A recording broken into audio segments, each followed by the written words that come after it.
The Promethean Screen Share app allows for touchback on connected Windows and Mac devices, allowing you to interact with and navigate these devices in real time. For information about using Screen Share, please check out our Screen Share Connecting Devices and Screen Share Waiting Room videos. When students connect using Windows or Mac, they will have the opportunity to enable Touchback. The Touchback option is currently unavailable for the Chrome extension.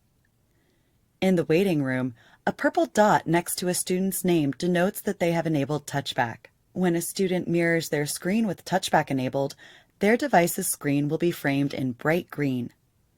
With Touchback enabled, you may navigate connected devices in real time. Possible classroom examples include becoming untethered, sharing applications or programs, allowing students to display work and demonstrate learning, and more.